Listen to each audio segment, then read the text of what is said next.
हर बार होते ऐसे ट्रेन हादसे और सुर्खियों में छपती खबरें, फिर दुर्घटना में पीड़ितों के लिए दुआएं।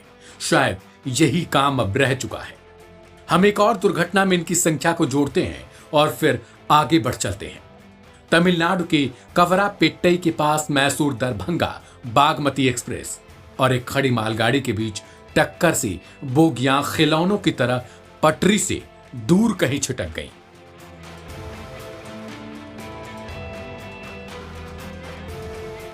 इस घटना में 1.5 दर्जन लोगों को चोटें आईं। इस दुर्घटना में एक चमत्कार भी देखने को मिला, क्योंकि पुराने हादसों को उठाकर देखा जाए तो दर्दनाक घटनाओं में कई लोगों ने अपनों को खो दिया, जिनके पास भविष्य में ट्रेन जैसी शब्द से भी डरने की वजह बन गई होगी। लेकिन इस दुर्घटना में किसी भी जनहानि के ना होने के सुखद समाचार को कम से कम चमत्कार ही कहा जा सकता है। लेकिन इस हादसे में जिस हिसाब से टक्कर के बाद 2 बोगियां आग के हवाले हो गई, इसके अलावा ही बेपटरी पड़ी इन बोगियों ने जिस हिसाब से डराया है, उसे अगर देखा जाए तो किसी की भी जनहानि न होना अपने आप में एक चमत्कार ही है।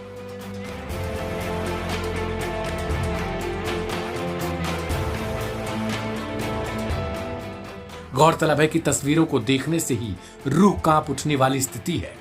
ड्रोन तस्वीरों में दिख रही बिखरी बोगियां घटना किस तरीके की रही होगी, उसको बयां करने में काफी है। देश में ट्रेन दुर्घटनाओं में लगातार इजाफा दर्ज किया जा रहा है। हादसे की बात करें तो तमिलनाडु राज्य की कवरापेट्टई के समीप मैसूर दरभंगा बागमती एक्सप्रेस ने लूप लाइन पर खड़ी मालगाड़ी को पीछे से एक जोरदार टक्कर मार दी थी। टक्कर के बाद 12 से 13 डिब्बे बेपटरी हो गए। इस दुर्घटना में 19 यात्रियों के घायल होने की सूचना मिली। घटना शुक्रवार रात करीब 8:30 के आसपास की है। कवरापेट्टई रेलवे स्टेशन पर एलएचबी कोच वाली ट्रेन संख्या 12578 मैसूरू डिब्रूगढ़ दरबाबागाह एक्सप्रेस की पीछे से टक्कर हुई थी।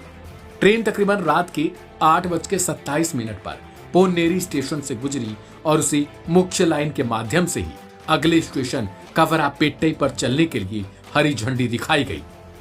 खबर है कि कवरापेट्टई स्टेशन में प्रवेश करने के दौरान ही ट्रेन के चालक दल को भारी झटका लग गया, जिससे दिए गए सिग्नल के मुताबिक मेन लाइन में जाने के बजाय ट्रेन 75 किलोमीटर प्रति घंटा की रफ्तार से लूप लाइन में चली गई, जहां पहले से ही खड़ी मालगाड़ी से इसकी भीषण टक्कर हो गई। इस हादसे में 12 से 13 डिब्बे पटरी से उतर गए, तो वहीं 2 से 3 बोगियां जलकर खाक हो गए।